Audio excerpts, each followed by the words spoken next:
Hey guys, so we start a new class today, right? I really find this class, those of you who plan on being in business for yourselves, as you've indicated to me, most of you I've met, right? Probably all of you. Some of you had said, hey, chef, I want to own my own business. Some of you had said food trucks. Some of you told me that you wanted to be executive chef. Some of you told me that you wanted to open a pastry shop. Those type of things, right? So, which I find all of those excellent ideas in concept. But however, there's another whole side to this thing that we have to look at, okay? And this course is going to cover that. Okay, so I told some of you, most of you, you had to learn your culinary math, right? You guys remember that? Well, this is the course that is really going to come into play at, okay? Because watch this. Here's our concept, guys. Okay, I'm going to sell food, right? What do I sell it for? Well, there's a formula for that. Well, let's start like this, okay? If you look around your house, you're going to see anything food-wise is going to have a weight on it or fluid ounces. So you're going to see it in terms of grams, ounces, pounds, milligrams, liters, kilograms, all those things, right? Pints, cups, quarts, gallons. Those all have a significant role in how we count money. And as you know, that's what business is all about, okay? So there's some things I want to show you real quickly. And that is, I'm going to go over what I've told you, most of you, a bunch of times. And I remember even saying, ooh, you're going to be sorry. If you don't learn this, you're going to need this. And so we're going to show you why it's important, how it's important, and how this whole thing works, okay? So I told you at one time, most of you, 3 teaspoons will equal 1 tablespoon. I also told you that 2 tablespoons is the equivalent of 1 fluid ounce. I told you that 16 tablespoons make a cup. I told you 1 cup was 8 fluid ounces. 2 cups make a pint, which would make it 16 fluid ounces. 2 pints make a quart, okay, which is 32 fluid ounces. 4 quarts make a gallon. We got it? Now watch this. There's something called bridging because I recognize that I can see things several ways. See, you can see a cup, but some of us might see half a pint. In that same cup, some of us might see 16 tablespoons, or some of you might see 48 teaspoons. Some of us might see, oh, that's a quarter of a quart. Because watch this. 2 cups make a pint. 2 pints make a quart. So that means there's 4 cups to a quart. Okay? Now, I told you that 8 fluid ounces are in 1 cup, right? So if I had 40 fluid ounces, how many cups do I have? Right? So 8 divided by, or 40 divided by 8 is 5, right? So that means 5 cups. 5 times 8 is 40. We know that. So that means that's 40 ounces, right? So even, I was thinking about something. I told you some of this before. In that, okay, so you can go to the liquor store, right? And you can get a pint of something, or even a half pint. But see, we happen to know that a pint, as we said, was 2 cups, right? So when you get a half pint, why didn't they say, hey, give me a cup of... It's the same equivalent. So when we use the word bridging, we see that as, well, it's how you will see a measurement. Well, why are measurements so important, Chef? Well, I'm glad you asked me. Remember I told you earlier, I said everything is sold to us by the each, by the ounce, by the gram, by the pound, right? So, here's an example. I get a 5-pound bag of flour, right?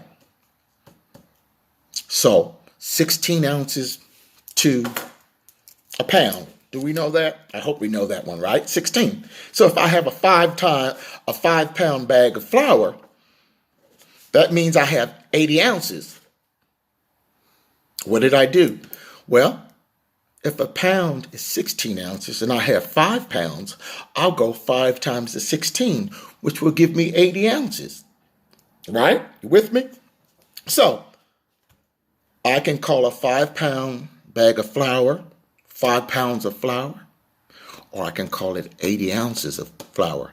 Well, what's the difference? Well, hey, when you go to a restaurant or something like that, have you ever got a 10-ounce ribeye, 12-ounce T-bone by the ounce, right?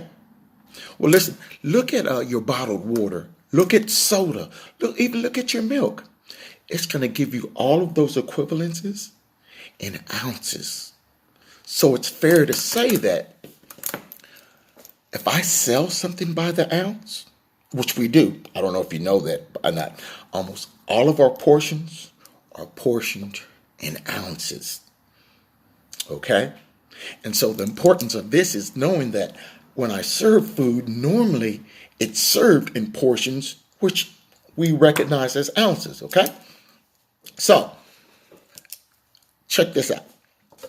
Now, I have 80 ounces of flour, right? Suppose a recipe calls for 8 ounces. Is that fair to say? Now, what I have to learn how to do in this course is cost out recipes, menu items. And it's really easy to do once you learn your culinary math and learn how we put all this together. But not only in this, you guys, we're going to have to learn about cost, right? Profitability. You got to learn about labor costing, profit, loss. Listen, those of you that were going to open up a business, right? Let's suppose you open up a hamburger business. You say, I'm selling hamburgers. What are some of the things you've got to consider? Well, let me tell you if it was me where I'd start at. First thing, I'm going to look at location. I want to know how many people are selling hamburgers in the area I want to sell it in. I'm also going to want to know how much traffic goes by there daily. What's the peak times of traffic? I want to know the median income, the average income of those that live around my establishment. Okay? I want to know who else sells what I sell. I want to know how much they sell it for. Okay? Now,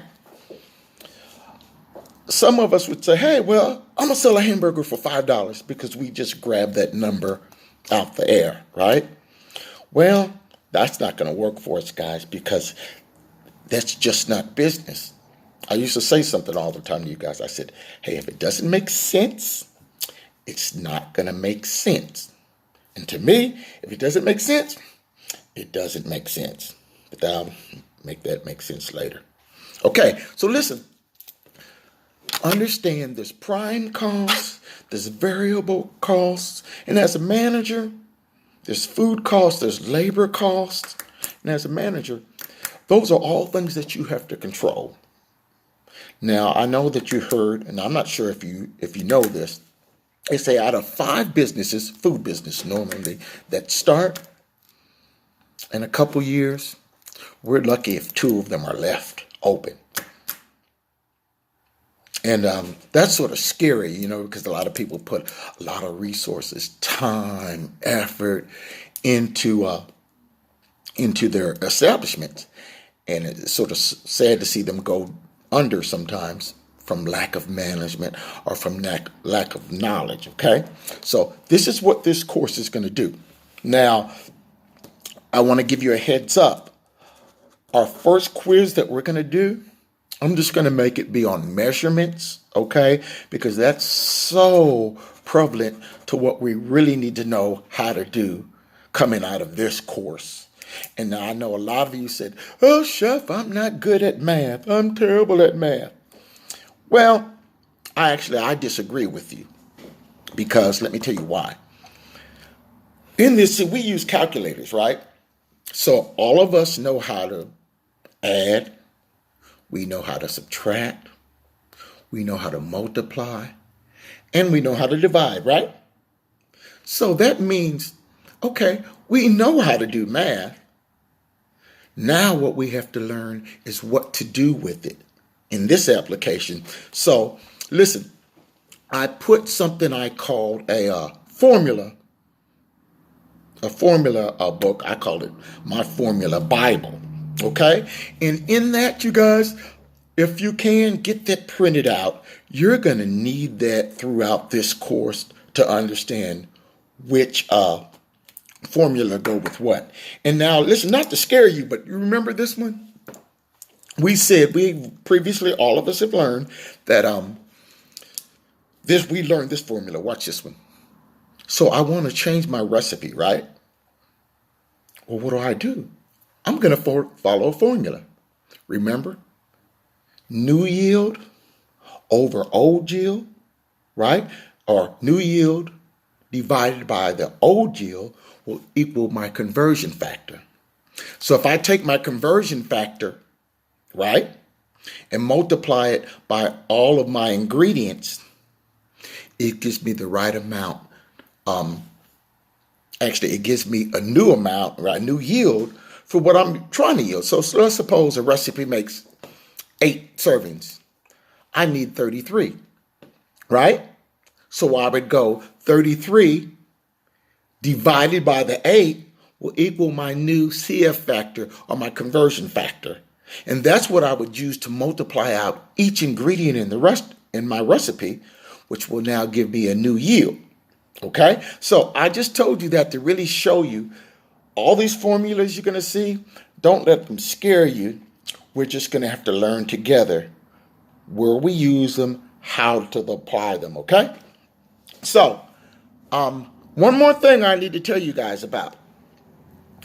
On your review your learnings, please list your answers because there's 10 answers, right? 1, 2, 3, 4, 5, 6, 7, 8, 9, 10. So it's going to be answer A, B, C, or D. So it should look like 1B, 2A, 3D. Okay, that's how we will turn in our answers from here on out, okay? Just for clarity, because but anyway, that's what we need to do going forward. Okay, listen, guys. Please feel free to reach me via email or call me, because this course, normally it's better talk face to face, okay? But in current climate and times we're in now, this is just what it is, okay? So with that, I want to be able to help you understand what we're doing, how we're doing, what it looks like, what we look for, okay? So I don't want this to scare you, because we've got this, but make sure you use the resources that you have available to you. And that happens to be me. So call me when you need to. My number's on your syllabus, right? Okay? And we can walk through, I can talk you through these things. And we're going to go forward like that, okay? So with that said, welcome to this course, you guys. And I do want to remind you, you're going to have to spend a little more time with this particular course than we did the previous one, okay? It's just going to require it. And once again, we got this. Talk to you tomorrow.